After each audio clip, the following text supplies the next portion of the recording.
Gentlemen, Mr. Bell took FATCA first and decided that he was going to act. I understand you weren't exactly happy about that, and you obviously had to follow suit quite quickly. Yeah, you're all here today being very jolly. What's the atmosphere like, really? I mean, there's competition between these islands, and the Isle of Man's been quite progressive, it seems, in dealing with the real world as it now is a new world order. How do you react to that? I think there have always been occasions when the islands have been moving at slightly different paces. I mean, Guernsey, we had a problem because we had to get our EU code of compliance on our corporate tax structure, and we were behind the curve on that, so we had to play catch-up in order to satisfy that. No, I mean, the islands we are competing. I mean, Guernsey and Jersey certainly compete, and also with the Isle of Man. But I think at the moment we actually are all singing from the same hymn sheet, and we are all working, I think, at the same pace, and that's quite important. But there will be occasions when somebody moves forward slightly more quickly than others, and that we have to work with, we have to accept and understand. Yeah, I mean, I don't agree with your analysis of the situation at all. Each island has to try and represent its industry in the best way possible, and there might be various details of various international agreements where we need to negotiate a slightly different or enhanced position because of the nature of the industries in our islands. We know that actually, yes, we're known as international finance centres, but actually the underlying element of each of our international finance centres is slightly different, and therefore, whilst we all recognised, and I think as governments we've all taken the view that actually competing to the relevant international standards, complying with them, being seen that we meet those standards and competing in a quality arena, that's common across all islands. We recognise that if we want to have a future of financial service centres, we've got to compete in that marketplace, but equally we might want to see slightly different approach to international standards, which might mean that some of us are able to sign up slightly earlier than others. But be in no doubt, we've spent many months together considering what effect it might have, negotiating with the UK, as you would expect any independent government to do. And we all came to the same place in due course. So I don't recognise your analysis of where we were when it comes to FATCA anyway. And we'll continue to do that, and that's why these meetings are so important, because we recognise that potentially if we are able to present ourselves together and negotiate together, it puts us in a stronger position together, albeit that some of us might slightly have a different timing come towards the end of reaching agreement. And you need also, just to qualify that question too, because the Isle of Man was first to sign the UK FATCA, but the United States FATCA was signed jointly in London, so it was only one small change of emphasis, that's all. Can I just deal with like the aircraft registry though? The Isle of Man's in there, it's a great product. You now not only take or appear to take the lead of the operation from the Isle of Man. I know he went for the job, but you said this is a good bit of business. We want a bit of this.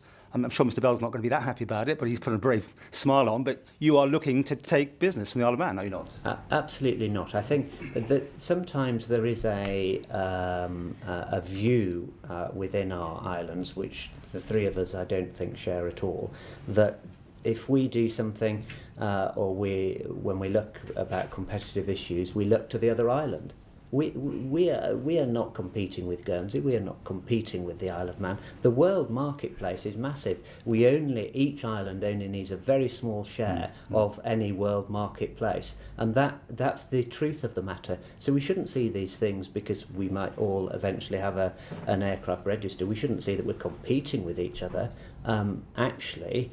We're just taking a small share of that world market. So you weren't set up together, weren't you? And you couldn't agree that, could you? No, we couldn't. And the reason that we couldn't was because we all had our best economic interests at heart. And as it comes back to that same point, that there's enough business in the world for Guernsey, there's enough business in the world for the Isle of Man, and there's enough business in the world for Jersey. So we don't need to think that argue amongst ourselves. We should be presenting ourselves together and going out and getting each its share of that world market. Our competition is with the Far East, the Middle East, South America. I mean, we at the end of the day, we probably will have all the same products that we can offer. I mean, it's serendipity as to which particular jurisdiction particular clients will make. Some will like to go to Jersey because they have particular connections with Jersey. Some go to the Isle of Man because they have connections with the Isle of Man. Some will come to Guernsey. So we're not competing. The work that we are competing globally, and it's not amongst the Crown Dependencies. You're on a trip to Saudi Arabia shortly? I'm not personally, but a government minister is intending to. We're in the early stages. How important are links with the Middle East, and particularly Saudi Arabia? They're very important. Saudi Arabia for us would be a new market largely. There is some connections already. But to take the point that the Chief Minister of Guernsey just said, our competition is not each other. Our competition is Singapore, Hong Kong, and other jurisdictions in Europe, and therefore it's important for us to get out, to market ourselves, to build relationships in the Middle East, in the Far East, growing in the developing countries as well. That's where we should be looking, because that's where our future prosperity and growth can come from. Just speaking of growth and business, e-gaming is very much high on the agenda here, and it's, I believe, quite high on your agenda as well. We don't in Jersey have a e-gaming business of any size or scope compared to both the Isle of Man and Guernsey. We were perhaps came to that a little bit late in the day, and we might take a slightly differing view on that, but I know it is for it's part of the agenda for, Guernsey, well, the bailiwick of Guernsey, which has Alderney as part of the bailiwick. E-gaming is an important aspect of their economy. So you won't be relying on it yourself as much as the Isle of Man is, or you won't be able to do it? No, we don't. We don't currently really have any. We have one or two operators, but not of any great size. You've all three communities, you've dealt with similar issues and pressures over the past 5 years, unique to Crown Dependencies. What have you taken from each other in terms of your response to these issues? To the international agenda? Yeah. Well, because we are Crown Dependencies, we have very similar constitutional relationships, and we have been jointly, I think, under the international spotlight as a single entity, the Crown Dependencies. We have worked very closely over a number of years now to respond to the challenges which have been generated through the OECD, through G20, G8, and the United States even. We have responded pretty much collectively over that period. I think, have proven the worth of the three islands working together, because I think all three islands now have got ourselves into a much stronger place, and with a much stronger understanding of what the Crown Dependencies really are in terms of constitution and economy. And I think that joint working relationship and the joint message, in effect, which has gone out to the outside world, has only strengthened the three islands' position in the eyes of the international community. These pressures will not go away. They're pressures we're going to have to live with for a long time, I think, as the agenda for greater transparency and openness and cooperation develops with the international community. But we are much stronger, all three islands working together, putting forward a joint response to these challenges. So I think the most important thing that we can take out of these very, very serious and very challenging issues we've had to deal with over the last decade or so is we have strength and unity, and by working together we can overcome these challenges. And I think, just to add to that, I think the important thing is that all three of us, the three Crown Dependencies, recognise from day one the importance of meeting international standards. And that, I think, differentiates the Crown Dependencies from the overseas territories, for example, where a lot of other jurisdictions still lag behind satisfying all the international standards. But I think that the three Crown Dependencies took an early decision that it was important to demonstrate that we met those standards, and that there was no point in arbitraging between the three of us. And that's been an important message. And I think that is where the Crown Dependencies have worked very, very well together in identifying the reputation of Crown Dependencies, and recognising that is a reputation that actually a lot of other jurisdictions would like to emulate. I mean, we are not we've got to understand the market in which we compete. We are not low-cost jurisdictions, but all three governments have taken decisions over the last number of years to recognise that we can only compete in the quality sector of the market, meeting international standards, being shown to implement those standards, and having regulation which is appropriate and people can rely on. And some of the challenges, I suppose you could say, let's take the G8.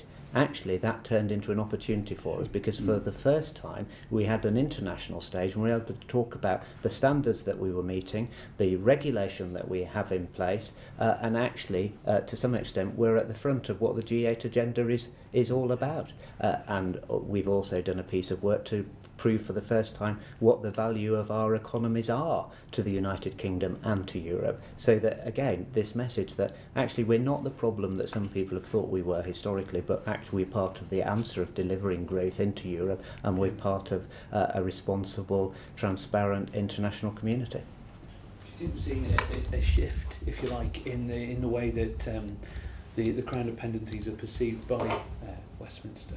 I think the agenda has moved on. The G8, our involvement with the G8, I think, was important. I think the UK, and they've gone, and Prime Minister Cameron has said, we are not to be regarded as tax havens. So I think the agenda has moved on. There are further challenges, and we've been talking about, dealing with the UK Treasury on banking reforms and ring fencing of banks. And that's clearly an issue. But I think the UK agenda has moved on. I think we shouldn't underestimate just how important that statement from Mr Cameron was, that the Crown Dependencies should no longer be considered as tax havens. That's a huge step forward from the UK government's position of only a very few years ago. And it's the first time a UK leader, certainly a Prime Minister, has ever made that statement. So I think that's an indication of the progress we've made collectively by working together, by promoting the Isle of Man, promoting high standards and engaging positively with the international community. We're now starting to see some of the outcomes. And we have been talking about banking reform this morning. But although that's a big challenge for all of us, it is the first time really that the UK Treasury have actually collaborated with us to find a solution.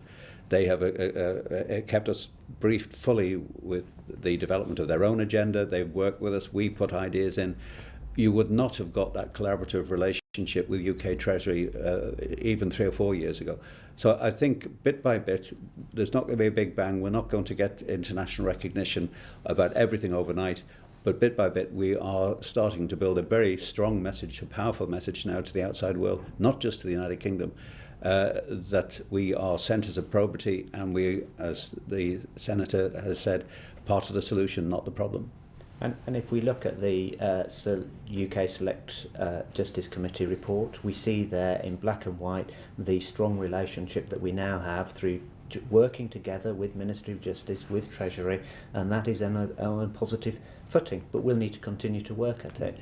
Like any relationship, there are issues that sometimes you agree on, there are issues sometimes you find difficult, but you must keep working at it in the best interest, we believe, of the Crown Dependencies, but also in the best interest of the UK economy, because we are supporting and we are of value to that economy.